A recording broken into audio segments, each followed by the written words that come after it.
Colombia despiden entre lágrimas a las 8 víctimas jóvenes de la reciente masacre en el departamento de Nariño. Naciones Unidas, por su parte, condena el aumento de la violencia en el país y pide cumplir con los acuerdos de paz de 2016. Como si fuera poco con las muertes que acumula el coronavirus, los colombianos ahora deben velar también a las víctimas de masacres. Aquí en el municipio de Samaniego, los residentes despidieron a Laura Michelle Melo, una de las 8 víctimas del asesinato colectivo del pasado sábado en el departamento de Nariño.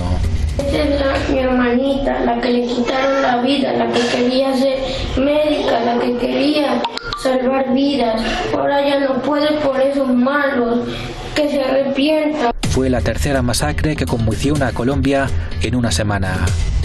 La ONU advirtió de que la violencia se les está yendo de las manos a las autoridades colombianas. La ONU en Colombia expresó su enérgica condena por la masacre de 8 jóvenes en el municipio de Samaniego, Nariño, el día 16 de agosto, así como por los demás hechos violentos que han ocurrido en las últimas semanas en diferentes regiones, afectando la seguridad de las comunidades. En lo que va del año, la Oficina de la Alta Comisionada de la ONU para los Derechos Humanos ha documentado 33 masacres y viene dando seguimiento a 97 asesinatos de personas defensoras de derechos humanos, de los cuales a la fecha ha verificado 45 homicidios. Las Naciones Unidas también han registrado 41 asesinatos de excombatientes de las FARC en el primer semestre de 2020.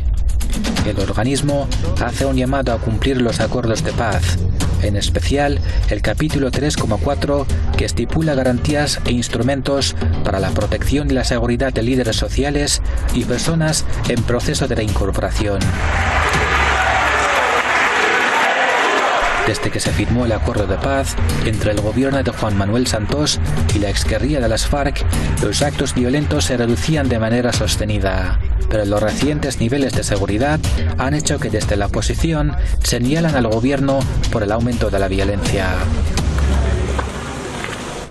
Análisis en estado puro y a contrarreloj con las y los mejores. Por eso está con nosotros María Fernanda Barreto, gran investigadora directamente desde la ciudad de Caracas. María Fernanda, qué gusto que estés con nosotros. Nos quedan muy poquitos minutos, María Fernanda, y tenemos muchas inquietudes. Alarmante la situación de Colombia en este sentido, tomando en cuenta que estamos en época de resguardo por causa de la pandemia. Las cifras hablan por sí solas. Sin embargo, aquí parece haber un trasfondo mucho más complejo que estoy seguro que tú nos vas a develar brevemente. ¿Por qué este recrudecimiento de la violencia en Colombia?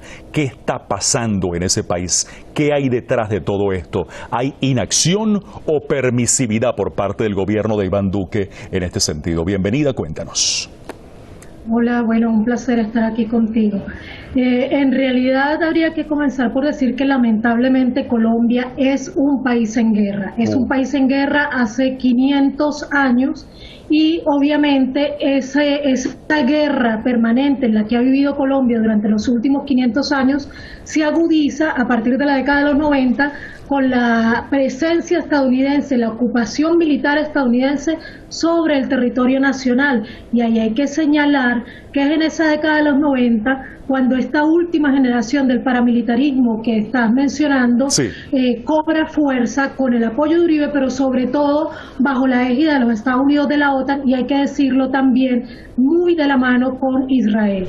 Entonces, Colombia es un país en guerra, es un país que además ahora se ha convertido en cabeza de playa para la ejecución de la doctrina Monroe en la región, para la agresión contra Venezuela, y hay que decir que obviamente todos esperábamos que con este tercer periodo de Uribe, porque es lo que en realidad es lo que el paramilitarismo...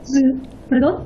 No, que digo que es muy cierto eso que está diciendo, el tercer periodo de Uribe. El paramilitarismo, exacto, el paramilitarismo no iba a ser más que aumentar, porque la presencia de Uribe en el poder lo que garantiza es aún más poder para el paramilitarismo, para el narcotráfico, y en tiempos de pandemia, como señalaste en tu pregunta, lo único que ha pasado con la militarización y la paramilitarización sobre los territorios en Colombia es que ha aumentado, y al aumentar ese poder paramilitar en las regiones, en los territorios, ese poder que defiende las transnacionales al narcotráfico y también, por supuesto, el latifundio, sí, lo único que se puede esperar es masacres como las que hemos visto en lamentablemente. estos últimos días. Ahora, quisiera tu valoración, finalmente, María Fernanda, en 2 minutitos que nos quedan, tu valoración de la condena de Naciones Unidas ante el más reciente hecho de violencia, lo ocurrido concretamente en Nariño, pero que bien sabemos tú y yo que no es el único. La ONU exige el cumplimiento del Acuerdo de Paz de 2016, pero resulta ser que, como bien lo dices, al frente del gobierno de Colombia está el uribismo férreo opositor a este acuerdo de paz. ¿Se tiene que ir el uribismo del poder para que vuelva la paz a Colombia? ¿La ciudadanía lo está teniendo cada vez más claro de cara a unas próximas elecciones? Sin duda sería un gran avance que el uribismo se fuera, pero la realidad es que toda la clase política colombiana es sin duda la oligarquía más violenta del continente, sí, y es la que ha mantenido la guerra en los últimos 200 años.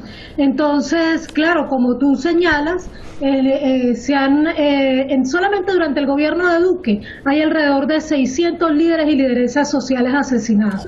Pero en cuanto a la última masacre de estos jóvenes en Nariño, hay que decir que la semana pasada, que por cierto era la Semana de la Juventud, solo en esa semana se masacraron 18 jóvenes en Colombia. Entonces en Colombia está ocurriendo un genocidio brutal, un genocidio que muestra que nunca la oligarquía colombiana ha querido la paz de Colombia, que solo ha apostado a la pacificación, que se niega a dialogar, a cumplir los acuerdos de paz del 2016 con la FARC, se niega a dialogar con la guerrilla más grande que queda ahora en Colombia, que es el Ejército de Liberación Nacional, pero lo más importante de todo, se niega a dialogar con el pueblo, y lo único que le da como alternativa al pueblo ante todas sus exigencias, la única respuesta es represión. Entonces, a mí me parece que ese llamado de la ONU es insuficiente. Me parece que la opinión pública ha sido demasiado ciega con el genocidio que se está perpetrando en Colombia en estos momentos, que lo podemos colocar por su sistematicidad y su violencia a la altura de los otros genocidios que se están cometiendo en el mundo, como el que está ocurriendo en Palestina o en Yemen. Vamos a ver qué ocurre entonces, María Fernanda. Estamos ya sobre la hora. Muchísimas gracias por estar con nosotros, María Fernanda. Un tema que definitivamente amerita muchísimo más tiempo para su análisis. María Fernanda Barreto, qué lujo haber contado contigo, gran investigadora directamente desde Caracas. Nosotros a esta hora repasamos